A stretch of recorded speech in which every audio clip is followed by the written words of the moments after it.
Shepard did everything right. More than we could have hoped for. Commander Shepard uncovered the truth. And still, it's not enough. We're at war. No one wants to admit it, but humanity is under attack. But they're sending him to fight Geth. Geth. We both know they're not the real threat. The Reapers are still out there. And it's up to us to stop them. The Council will never trust Cerberus. They'll never accept our help, even after everything humanity has accomplished. But Shepard, they'll follow him. He's a hero, a bloody icon. But he's just one man. If we lose Shepard, humanity might well follow. Then see to it that we don't lose him.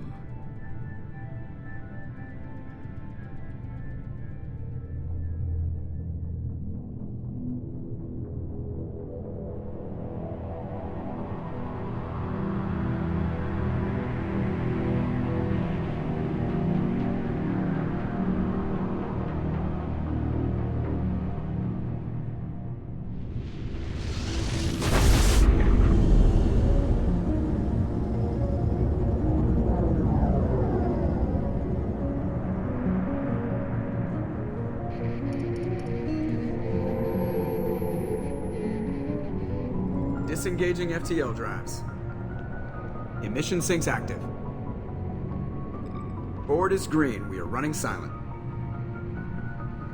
We're wasting our time. 4 days searching up and down this sector, and we haven't found any sign of Geth activity. 3 ships went missing here in the past month. Something happened to them. My money's on slavers. The Terminus system is crawling with them. Picking up something on the long-range scanner. Unidentified vessel. Looks like a cruiser. Doesn't match any known signatures.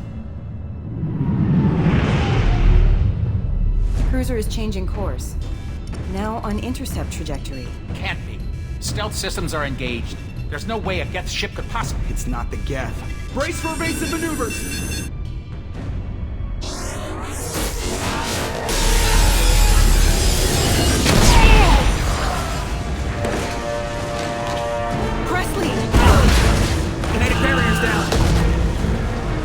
Multiple hull breaches! Weapons offline! Somebody get that fire out!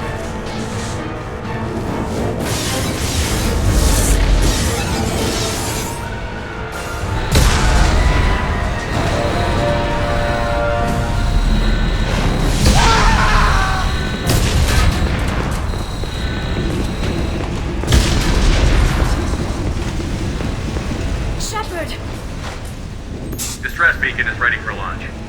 Will the Alliance get here in time?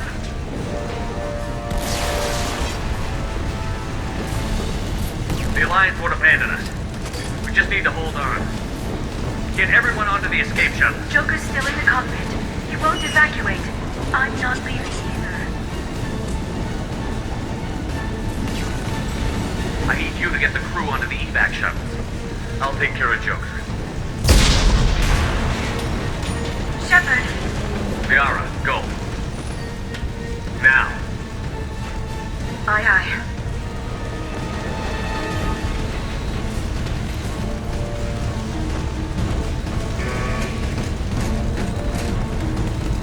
Everybody in! Go, go, go!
on, Joker.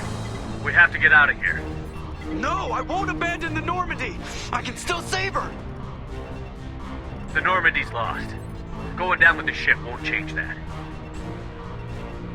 Yeah, okay. Help me up. They're coming around for another attack.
Just another routine mission.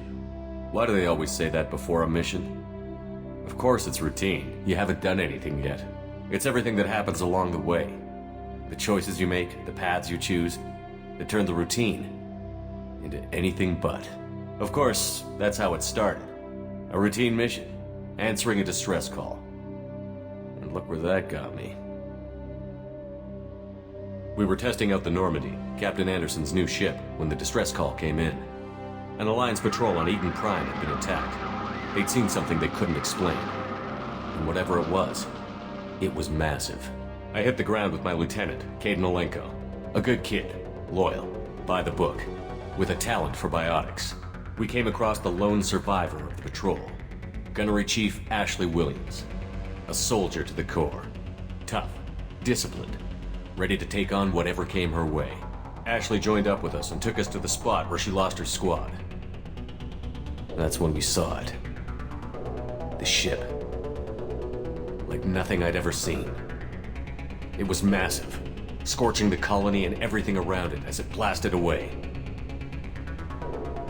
We followed the path of destruction to an artifact, a beacon left by a long-dead race called the Protheans. The colony had dug it up, and whoever attacked them had tried to take it. Chief Williams made the mistake of getting too close. It hit her with some type of energy. I grabbed her and threw her out of the way. That's when it hit me. Hard. Every muscle in my body went rigid. I couldn't move, could barely breathe. Everything went black. And then I saw something. A vision. Dream. Nightmare. By the time I woke up, we were halfway to the Citadel on our way to meet the Council. I was expected to explain what I'd seen. Anderson came along. So did Adina, our political representative on the Citadel. With those two heavyweights, it seemed reasonable we could persuade the Council that the ship we'd seen was a potential threat, as was the individual behind the attacks. The main suspect for the Eden Prime massacre was a Turian Spectre named Saren. He'd been seen by one of the survivors from the colony at Eden Prime, and there was some evidence to suggest that the ship was connected to Saren, but even Adina's pointed accusations weren't enough to convince the Council. They just couldn't believe one of their chosen elite Spectres could be guilty of something like that. They needed proof, which meant I needed proof. Fortunately, I wasn't alone in my search. Garrus, another Turian, wanted to help. A top agent for Citadel Security. Despite orders from his superiors that he shouldn't get involved, he told me he was suspicious of Saren, and he had some useful leads. More importantly, he was willing to share them. That led me to Rex, the biggest, nastiest looking Krogan bounty hunter I'd ever seen. He turned out to be more than just a brute. It was his intel that led to a fugitive with incriminating evidence on Saren. The fugitive turned out to be an energetic little Quarian named Tally. A tech expert with a knack for hacking, she'd procured some information on Saren. Evidence that proved Saren was dirty. Tally's evidence proved that Saren was responsible for the massacre on Eden Prime, and that the immense warship we'd spotted was in fact Saren's flagship. But it went much further. Saren was trying to find a way to bring back a race of sentient machines from dark space. Machines allegedly responsible for cleansing the galaxy of all organic life. These Reapers were blamed for wiping out all life 50,000 years ago, including the Protheans, then disappearing back through the mass relays to dark space, leaving no trace they'd ever been. That explained why Saren was after the beacon, and it made some sense out of my visions, but not much else. We couldn't convince the Council that the Reapers were a threat, but they agreed Saren had to be stopped. They stripped him of his Spectre status and gave me the honor of becoming the first human Spectre. My first task? Bring down Saren. Anderson decided to stay behind, giving up his ship, the Normandy. He told me I would need it more than he would. He also pointed me in a direction. Liara, a Prothean expert, adept in biotics, and maybe most importantly, daughter of Benezia, Saren's top lieutenant. And like most Asari, as beautiful as she is intelligent, and born with a unique ability to meld with other species. Liara was able to help me decipher some of the vision the beacon had given me. Nothing concrete, but it gave me some clues. And a new appreciation for the Asari. Her technique for accessing my vision was unexpected, but not at all unpleasant. Ashley was a little concerned about the connection I shared with Liara. As commander, I knew either relationship had the potential to interfere with the mission. I told Ash I wasn't interested in Liara. I had my eyes on someone else. But we agreed we wouldn't let it get in the way of our mission. Finding Saren. Thanks to Liara's help, we had our next lead. Benezia. Saren had taken her to Novaria, where he'd enslaved a dangerous race of insect-like creatures, the Rachni. He ordered Benezia to use the same technique Liara had used on me to extract information from the Rachni Queen. The Queen's drones were everywhere, and they weren't happy. We had to fight through hundreds of them to get to Benezia. By the time we arrived, Saren was gone. With the information. I tried to reason with Benezia, but Saren had indoctrinated her. He had somehow acquired the ability to control people's actions and wills. Benezia wouldn't surrender, and Liara was forced to watch her mother die in her arms. And I was left with an angry, dangerous Rachni Queen to deal with. She claimed her drones would do no harm if I released her. But the Rachni had terrorized the galaxy before.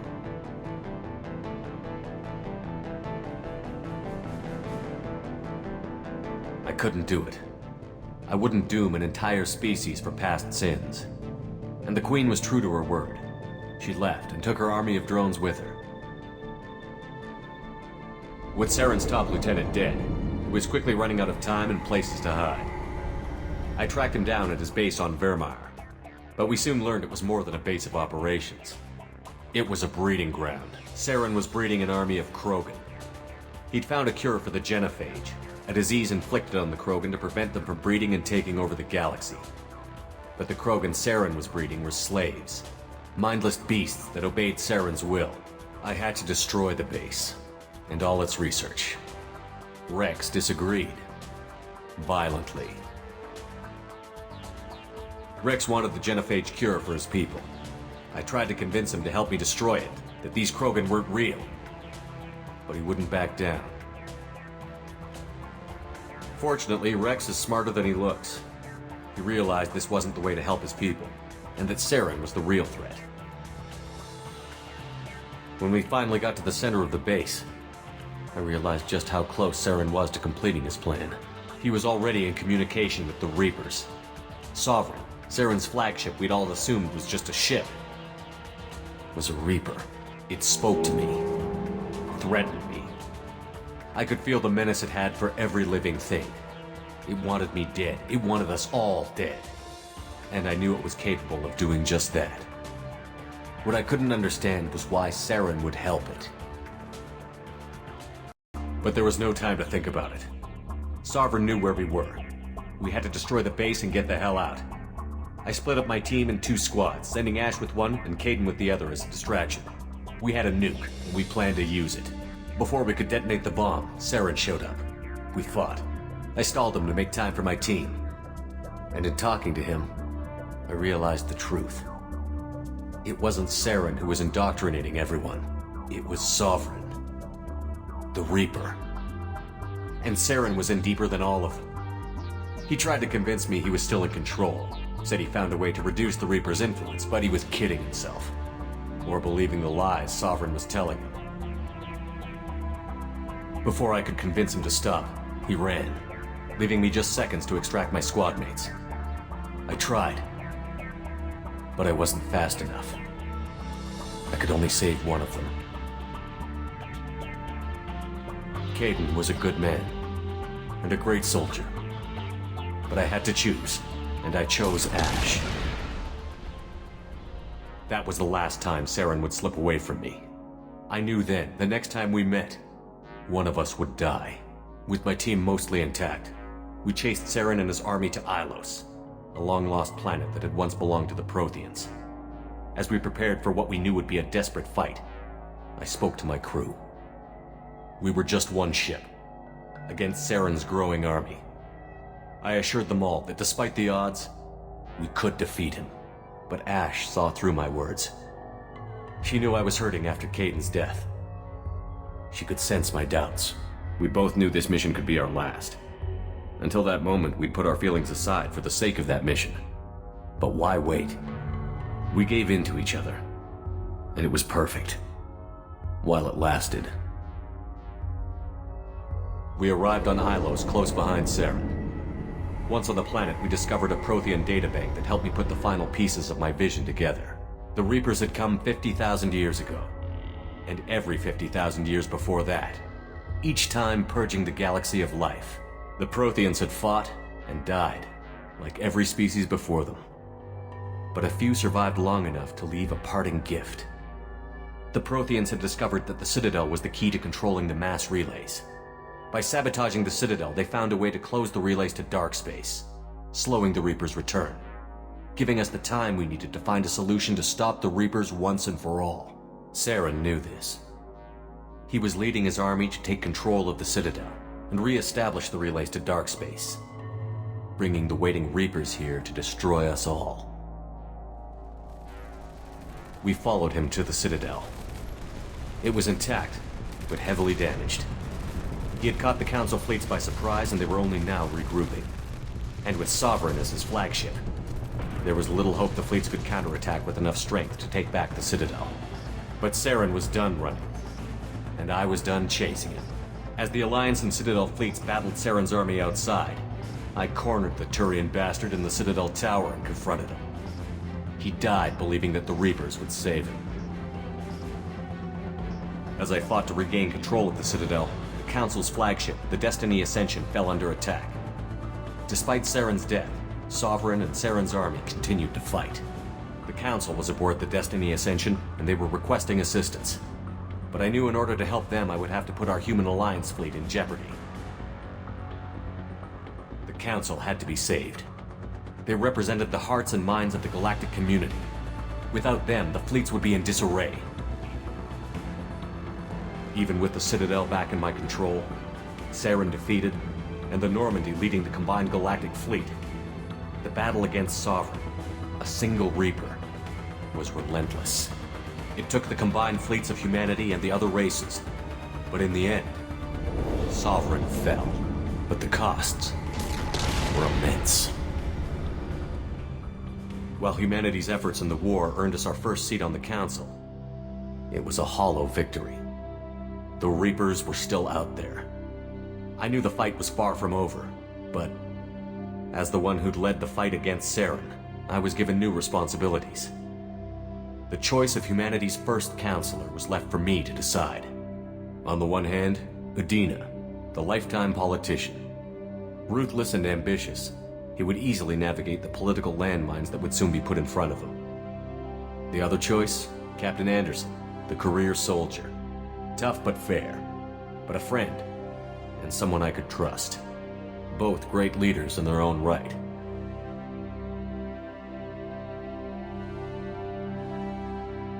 Anderson didn't want the job, which was a sure sign he'd be perfect for it. No ambition to get in the way. The war was over. The threat had passed. In time, the Council would rebuild itself.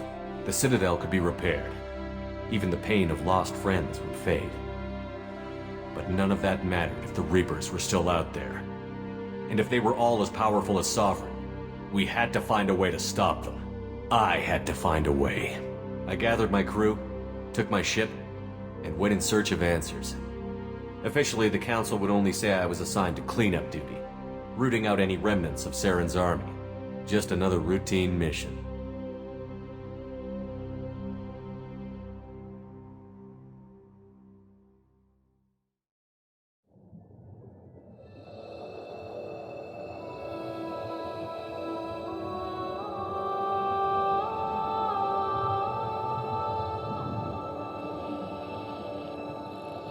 Commander Shepard has been recovered.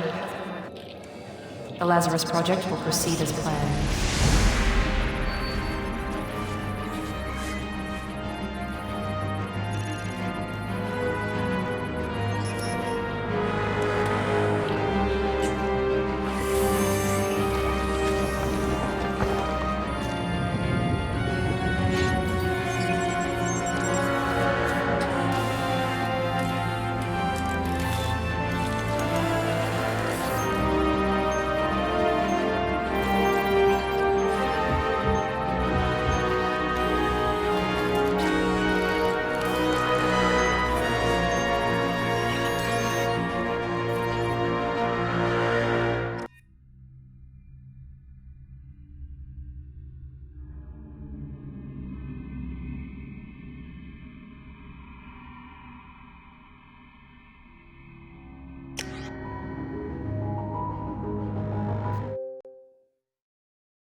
Something's wrong. He's reacting to outside stimuli, showing an awareness of his surroundings. My God, Miranda, I think he's waking up. Damn it, Wilson, he's not ready yet. Give him the sedative. Shepard, don't try to move. Just lie still. Try to stay calm. Heart rate's still climbing. Brain activity is off the charts. Steps pushing into the red zone. It's not working. Another dose. Now. Heart rate dropping. Stats falling back into normal range. That was too close. We almost lost him. I told you your estimates were off. Run the numbers again.